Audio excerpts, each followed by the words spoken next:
Clive, my boy! Rutherford informs me that we owe you our thanks. Hadn't intended for you to get involved, but such are the times we live in, huh? I would have done the same for anyone else. You're far too modest, Clive. You'd make a terrible nobleman. But tell me, is the realm truly in as dire a state as Rutherford suggests? From what little I saw, you were right to be worried. I suppose I should have expected the worst. But I was rather hoping the great and good of the realm might have things a little more under control. Alas, it seems that firm leadership is in short supply these days, and without it, the people are bound to lose their way. We must move quickly.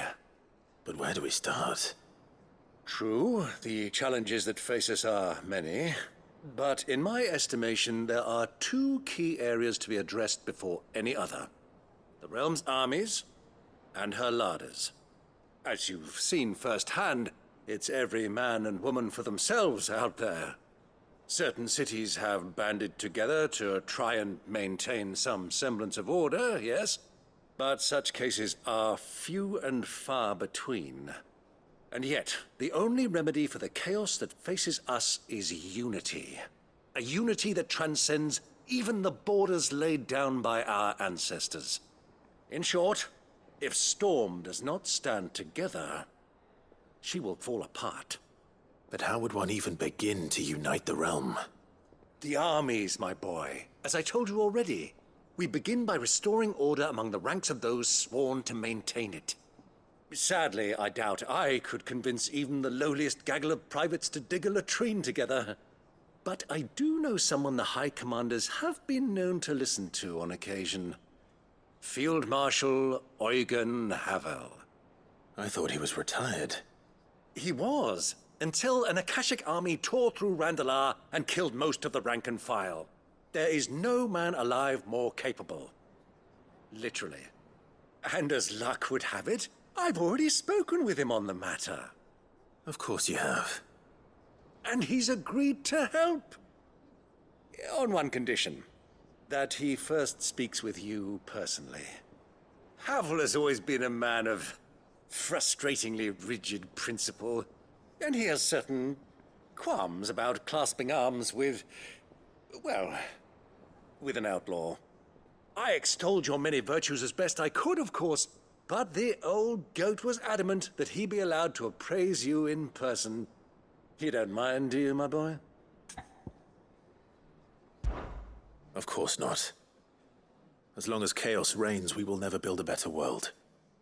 I'll do whatever it takes. And if the Field Marshal wishes to speak with me in person, then so be it. That's the spirit. I'll leave for Randalar at once. Would you send a Stolas? Of course.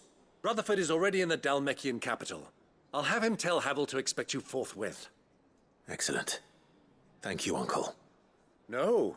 Thank you, Clive.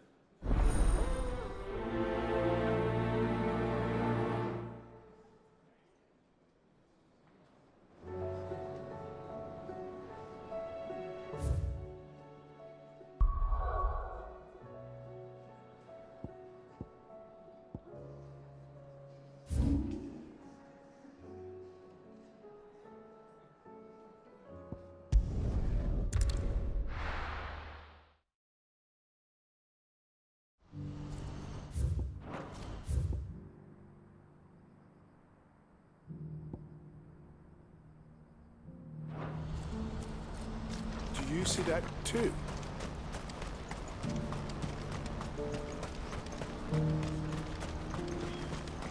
Papa?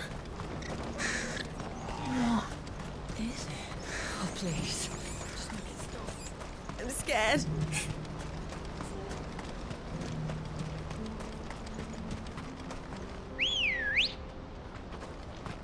Come on.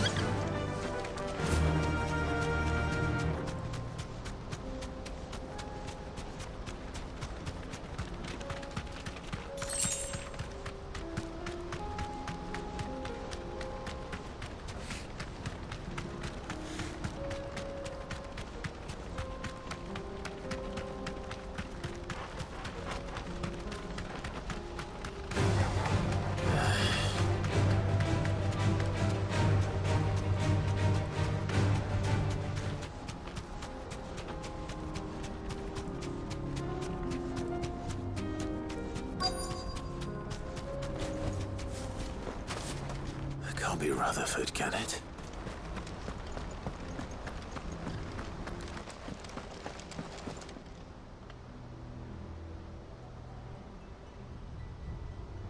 Turncoats and cowards, the lot of you!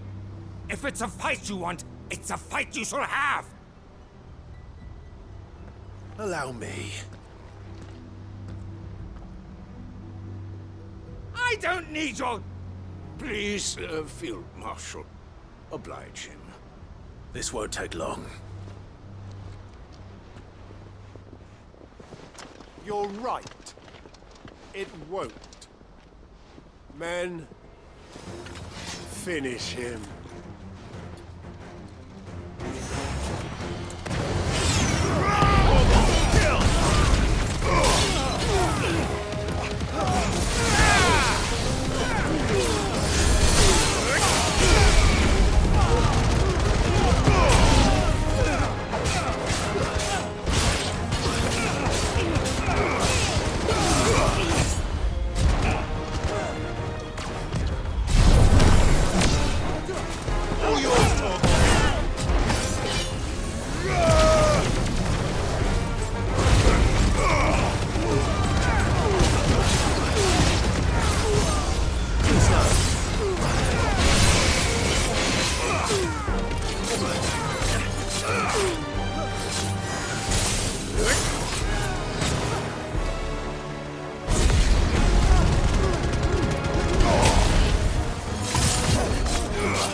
A little longer than I'd have liked.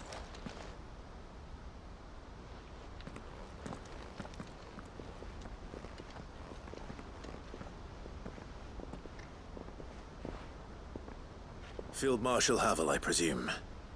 Are either of you injured? No, my lord.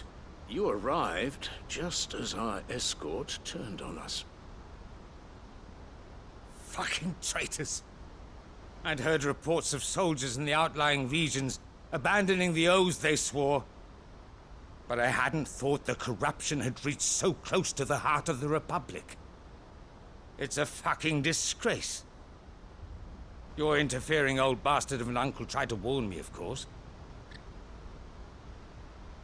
My lord Marquis. Or is Sid the Outlaw more to your liking? Call me what you want. It doesn't change who I am, or the urgency of the message I bring. My uncle has a plan to right the realm, and he needs your help to see it through. Before I agree to anything, I'd have you answer one question. What do you stand to gain from all this? I won't deny that I might benefit from further chaos. But I seek a new beginning for all of us. And while the choices I've made may not always have been the right ones, I know I made them for the right reasons. For so long, so many of us have been told how we could live, how we could die, when it should have been our decision all along. Now we have a chance to put things right. But in order to take it, we must stand together. Even if it be beside those with whom we don't see eye to eye.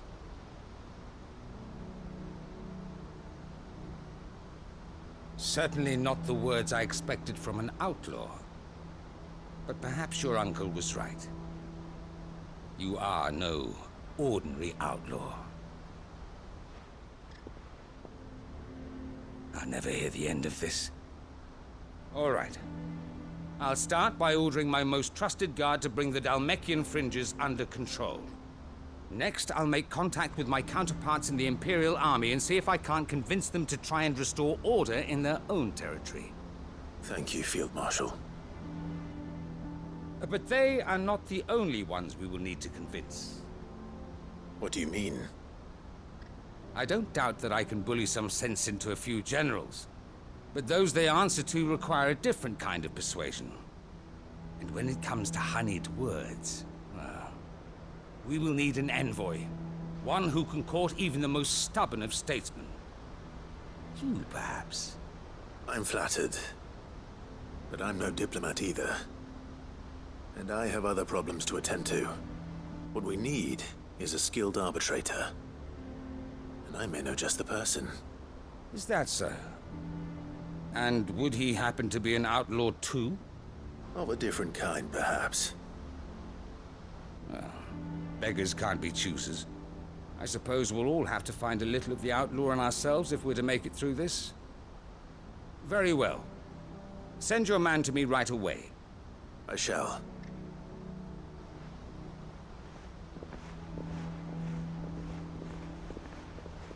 My Lord Marquis, your Lord Uncle bade me escort the Field Marshal to his manor in Port Isolde. And I will see that my associate joins you there. Very good, my lord.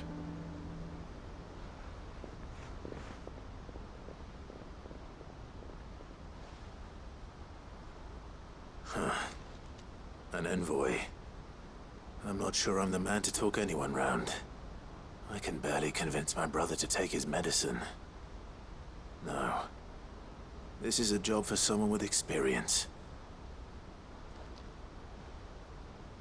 Someone like Quentin. I hope I can convince him at least.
Quentin, I have a proposal for you.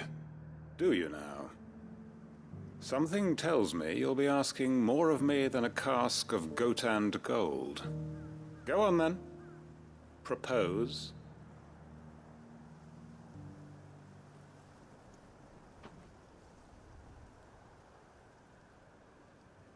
You'd have me convince the chiefs and chamberlains of the realm that they should simply swallow their pride and do the one thing that has proved impossible for thousands of years. Was there anything else? Perhaps I can fetch you a meat pie as well. I know it's a lot to ask, but I can think of none better suited to the role. And you'd have me give up what little I have left to do it. I told you, Clive. The people of Lostwing are my family, and I cannot abandon them. You'll have to find someone else. I'm sorry to hear that. So am I. And why might that be? What he's asking. How's it any different to what you've done so far? They want you to speak for those who can't speak for themselves. That's what you do best. If it's the vineyard you're worried about, we'll see that the grapes are picked and the tons filled. You know we will. It's not that. Then what is it? You said yourself we're family. Don't you trust us? You know that's not what I'm... Then what are you saying? That only we are worth saving? Why turn your back on everyone else? You convinced us we could build new lives for ourselves, and if you can do that, who's to say you couldn't convince the entire realm? A stirring argument. I fear that any rejoinder I make might fall somewhat flat by comparison. So you'll join us? Where do you need me? Field Marshal Havel will want to speak with you in person. He's currently in Port Isolde. I can arrange for a party of Cursebreakers to accompany you there. That would be very much appreciated. I hear the roads are far from safe these days. Hopefully not for long. My uncle will want to know that his plan is taking shape.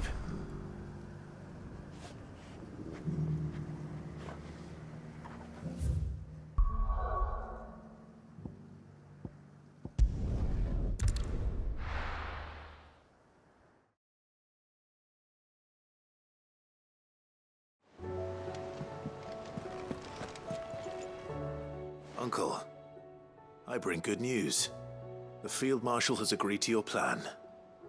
Ha! Of course he has. I didn't doubt you for a moment, dear boy.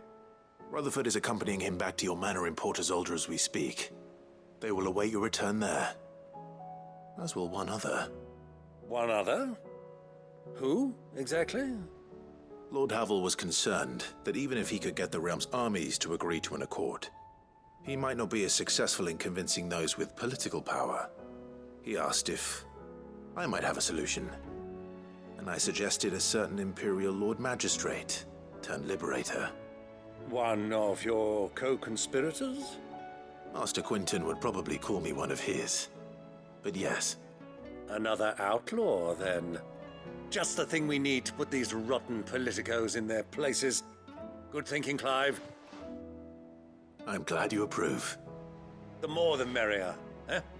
Uncle, assuming Havel and Quinton can solve our problem with the armies, you still haven't mentioned how we might manage the grain shortages. Oh, don't you worry, my boy. The 7 high houses will be seeing to that.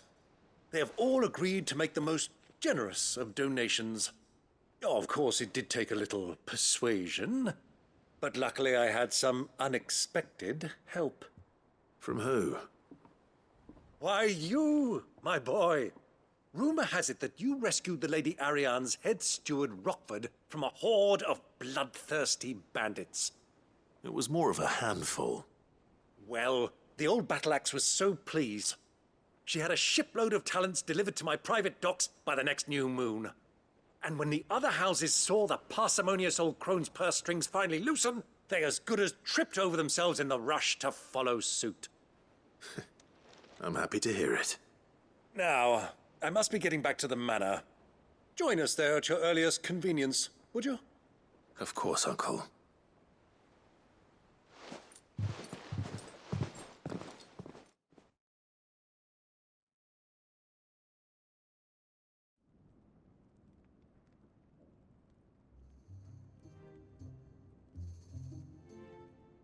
And how, pray tell, will we get that grain to the capital if the roads are still overrun with akashic? You find another bloody road. I only have so many men, and I'm not about to send them headlong into an ether flood. That is, unless you'd have them turn as well. Well, I'd certainly eat less. Says the man with a belly bigger than a band of curls. My soldiers actually need their rations. Without any food to keep them going, they'll be dead even before you've sent them on your fool's errand.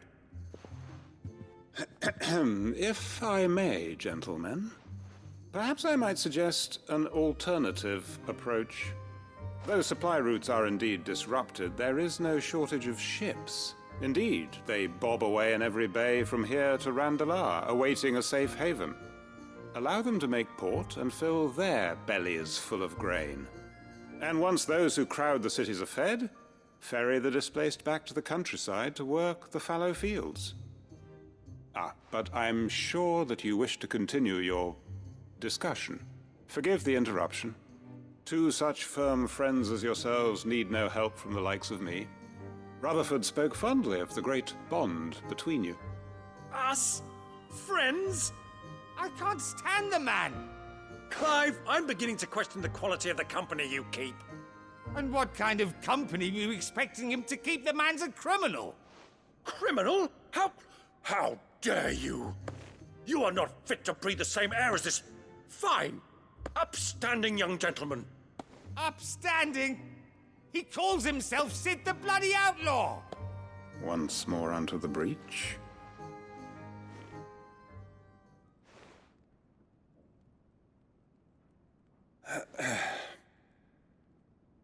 Shall we begin again? What we seek here is not to create a new nation, nor to claim the thrones of those that already exist. We wish simply to bring stability to the realm that mankind might weather the current storm.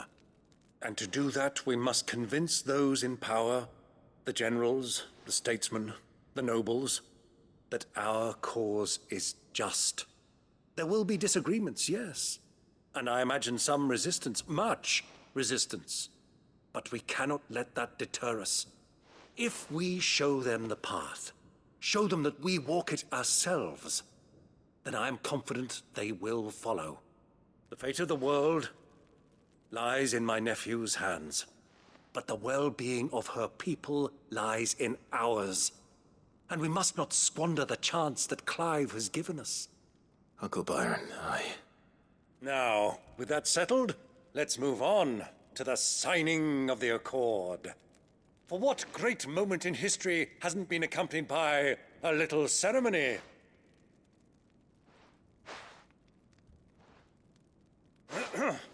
Citizens of Valisthea, I present to you the Triunity. Rutherford, Mike Will.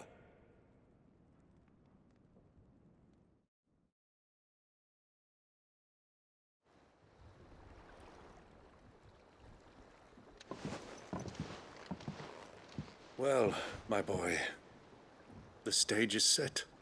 that it is. This is the role you were born for. Now I ask only that you trust in the talents of your supporting cast. We shall play our parts to the best of our abilities, that you might have the opportunity to shine. The realm needs its Sir Crandall, and there is no better Crandall than you, Clive. I want you to keep this signed accord as proof of our faith in you. I will. Thank you, Uncle.